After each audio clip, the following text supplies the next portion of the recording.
this message right? Well, we talked about this and we saw the Roger Bannister story. You know, one day or 6 weeks after Roger Bannister runs the mile in 4 minutes, or 3:59, John Landy runs it in 3:57.9. The year after, 37 runners run the mile in under 4 minutes. So there is something to it. Once they believed it was possible, it became possible. And here is the issue with much of what's going on in the self-help today, self-help realm today. It draws on a truth, a real truth, and then blows it out of proportion.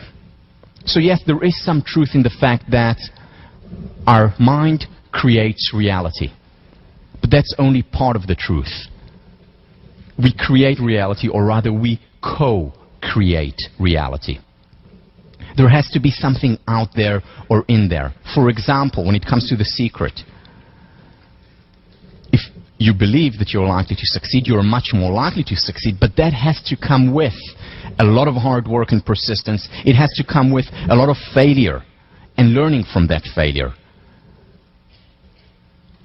So it's just half of the equation, and what these self-help books and messages do is overpromise and underdeliver, which at times can be destructive. For example, if everything is based on the law of attraction, I create everything, that everything is up to me, and also everything is my fault, even taken to the extreme. Is a 3-year-old girl responsible for being abused? Is a 30-year-old man responsible for being paralyzed as a result of an accident by a drunken driver? There are certain things that are out there. And when we say that everything is up to us, everything is created by the law of attraction, then it's a prescription, maybe in the short term for inspiration and for belief and for well-being, but in the long term it's for frustration, for guilt, and for unhappiness. And also for less success. Because if I really believe that it's all about thinking, then this is going to be my mindset. All I need to do is believe, and then all the money will come to me. All the success in a relationship will come to me. And that does away with the hard work, with the persistence, with the failure that is necessary, part and parcel of a successful, happy, fulfilling human life.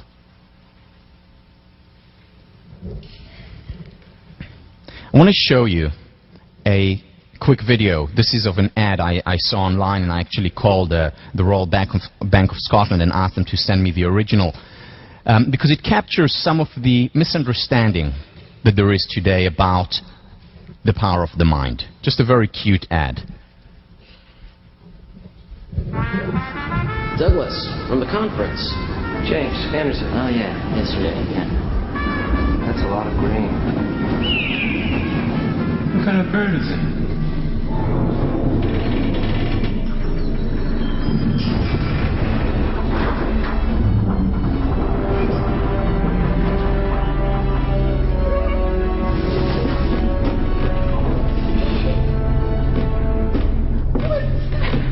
I don't know. It's okay, guys.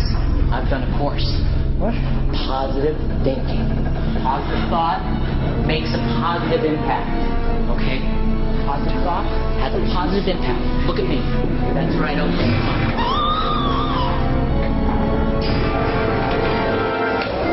Talk is no substitute for action. That's the power. Make it happen. The Royal Bank of Scotland Group. I am good. Yes, you are.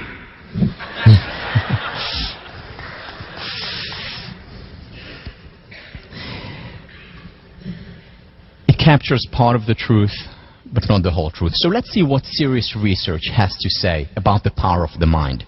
A real phenomenon, an actual phenomenon, but one that we need to also apply real research to and see what works. Albert Bandura, whom you're reading about for this week, has done a lot of work on the concept of self-efficacy, which is essentially the academic term for believing in oneself. And here is what he writes after decades and decades of research. He, by the way, won the Researcher's Prize for the Positive Psychologist last year. So he's doing a lot of research in this area. He's from Stanford.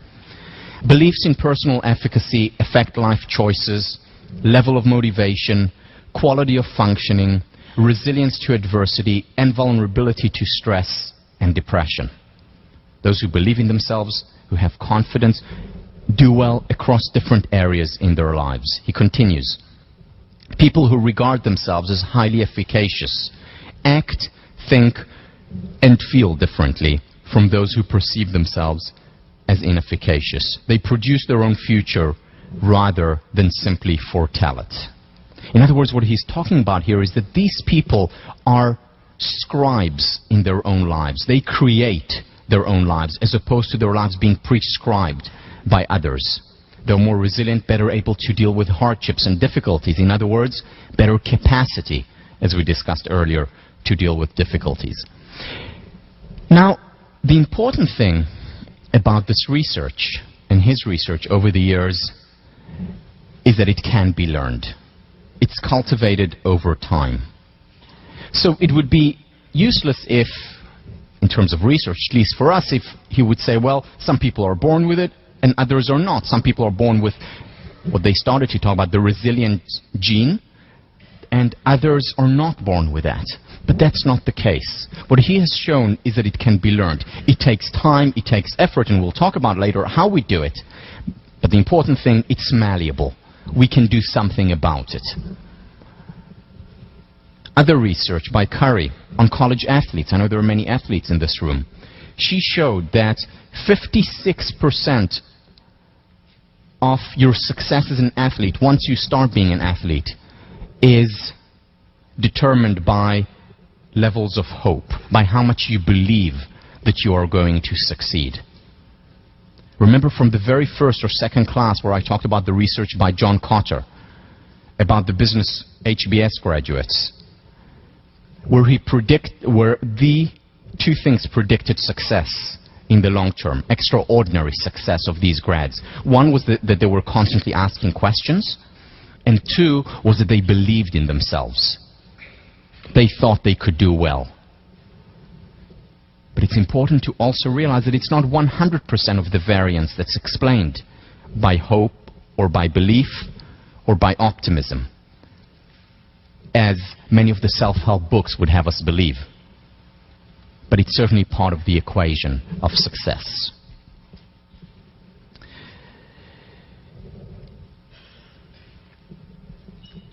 Nathaniel Branden has been a therapist for 50 years, has done a lot of rigorous philosophical and psychological research and work on the concept of self-esteem. We'll visit him more in depth when we have the week on self-esteem. But for now, just a quick quote. The level of our self-esteem, in other words, the level of our belief in ourselves, has profound consequences for every aspect of our existence. How we operate in the workplace, how we deal with people, how high we're likely to rise, how much we're likely to achieve, and in the personal realm, with whom we're likely to fall in love, how we interact with our spouse, children, and friends, what level of personal happiness we attain.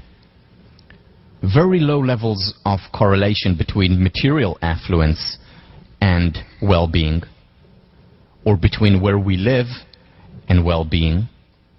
Very high correlation between self-esteem and well-being.